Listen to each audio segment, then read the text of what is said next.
அடுத்ததாக பார்க்கக்கூடிய ராசி யார்? மிதுனம். மிதுனத்துக்கு 9ஆம் இடத்தில் ராகு. 9ஆம் இடத்தில் ராகு, 3ஆம் இடத்தில் கேது. இந்த தலைவலி சம்மந்தப்பட்டது, ஒத்த தலைவலி, சைனஸ் தலைவலி, இதெல்லாம் பார்த்துக்கணும். திருச்செந்தூரை போயிட்டு ஒரு தரிசனம் பண்ணிட்டு வந்துருக்கு. ரொம்ப க்ரௌடாக இருக்குதுன்றாங்க. நான் வேறு செல்வி இதே வேலையாக போச்சு, இந்த கோயிலுக்கு கூட்டத்தில் எவன் போய் டிக்கெட் வாங்குறதெல்லாம் எனக்கு தெரியாது. திங்கக்கிழமை அது மேலே நாளில் போங்க, வெள்ளி சனி ஞாயிறுலாம் தான் போக முடியாது. மத்தியானமாக ஒரு தரிசனம், தொலைவில் முருகர் தெரிஞ்சாவே பார்த்துட்டு வந்துடுங்க. ரொம்ப ஆர்ப்பாட்டம் இல்லாமல் போயிட்டு வாங்க. ஆனால் உங்களுக்கு என்னன்னா, இடமாற்றம், வீடு மாற்றம், மனை மாற்றம், உத்தியோக மாற்றமெல்லாம் ஏற்படுத்தக்கூடிய குருவுக்கு இவர் சப்போர்ட் செய்வார். ஞான மார்க்கம் அனுகூலம் கொடுப்பார். தெய்வ வழிபாடு சிந்தனைகள் கொடுப்பார். பெற்றோர் பெரியவருடன் வாக்குவாதம் வேண்டாம். பரம்பரை தொழில் செய்பவர்கள் சிறிது கவனமாக பார்த்துக்கொள்ள வேண்டும்.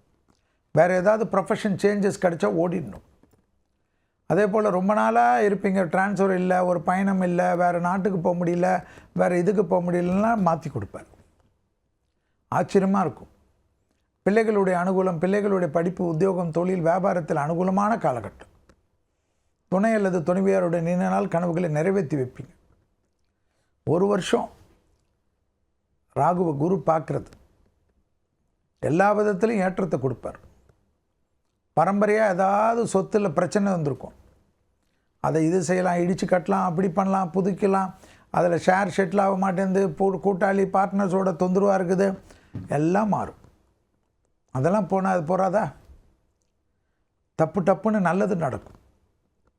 தெய்வ வழிபாடுகளில் மட்டும் திருச்செந்தூரை பிடிச்சிக்குங்க. சுப்பிரமணியான்னு பிடிச்சிக்குங்க. பச்சை கலர் சண்முகர் படத்தை வச்சு கும்பிடுங்க. அனுகூலமான காலகட்டம் ஏற்படும். புதிய அறிமுகத்தில் கவனமாக இருக்கணும். பயணங்களில் குறிப்பாக வெளிநாட்டு பயணங்கள் சமயத்தில் யாராவது ஏதாவது பொட்டலம் கொடுக்குறாங்க, வாங்கிக்காதீங்க. வாசல்லே போலீஸ்